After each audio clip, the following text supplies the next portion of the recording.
Ruth's laptop was old. Not ancient, but the kind of deliberately outdated machine that someone chooses on purpose. No cloud sync, no auto backup, no connection to anything it doesn't need to connect to. She told me once, in the 10 minutes we'd known each other, that she kept 3 laptops. One for regular use. One air-gapped, never connected to internet. One she didn't tell people about. She plugged the USB into the air-gapped one. It took 40 seconds to read the drive. The folder appeared on the desktop, unnamed, just a small yellow icon sitting there like it wasn't potentially the most important thing I'd ever seen. 847 files. She opened the folder and we both leaned in. They were organized. That was the first thing I noticed. My dad had always been methodical. I remembered that about him even from childhood. The way he labeled things in the garage, the way he kept receipts in a shoebox sorted by month and category. Whatever else happened to him, whatever he became in 23 years of running, he hadn't lost that.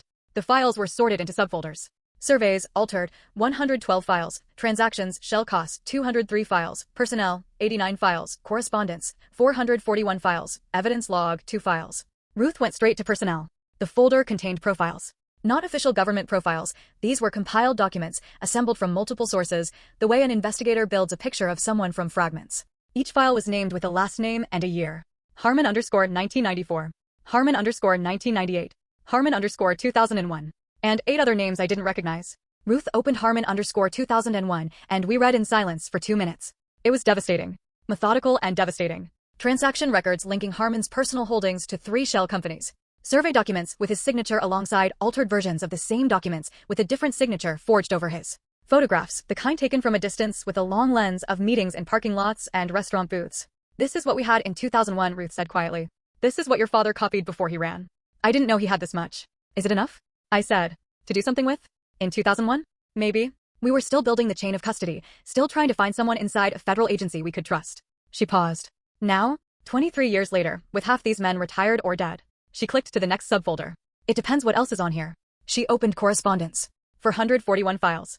Emails mostly. Printed and scanned, each one dated and labeled with sender and recipient. Some were between Harmon and names I didn't know. Some were internal memos. Some were between my dad and Ruth. I recognized both their handwritings from the margins of the printed pages. And then she scrolled down toward the bottom of the folder. The last 12 files had different names. Not last names. Not years. They were labeled with what looked like reference codes. Alphanumeric. Random seeming. Except the very last one. Callaway _J final. Ruth stopped scrolling. We both stared at it. That's... She started. My name, I said. She looked at me. I looked at her. Then I reached over and double-clicked it. It opened as a scanned document. Handwritten, my dad's writing, dated 8 months ago. 8 months. He'd added this file 8 months ago. Which meant he'd had access to this drive, or a copy of it, within the last year. Which meant he was alive 8 months ago. My eyes went straight to the text and my brain processed it in fragments, the way you read something when your hands are shaking. It was addressed to me. Jamie, if Ruth is showing you this file, then you found the box and you found her, and she trusts you enough to let you on the air-gapped machine, which means things are moving faster than I planned. I need to tell you something I left out of the letter.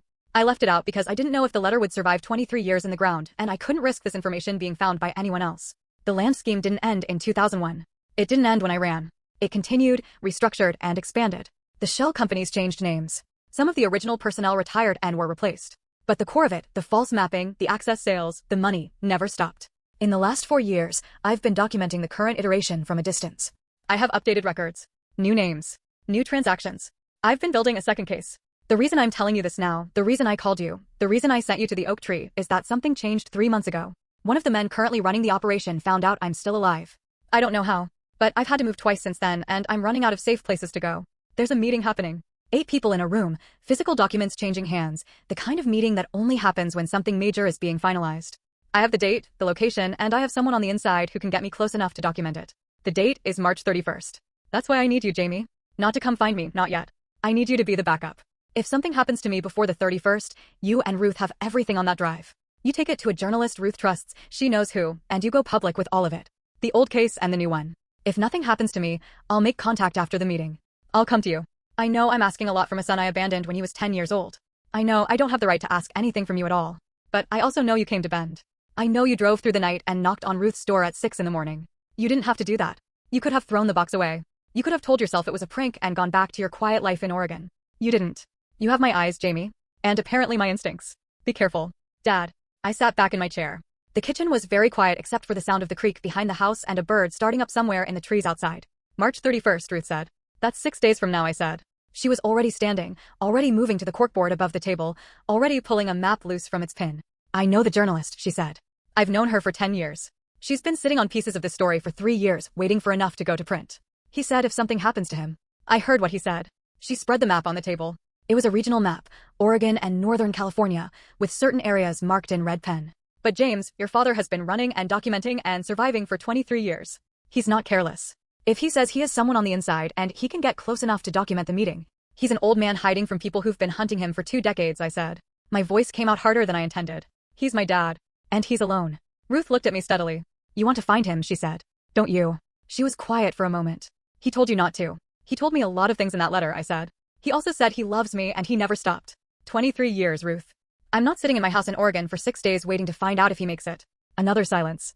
Longer this time. She looked at the map. Then at me. There are 3 locations in his last documented communication to me, she said slowly. Safe houses, essentially. Places he'd established over the years. I never checked them because I was the bait. Moving toward them would have put him at risk. She pointed to the map. 3 red marks.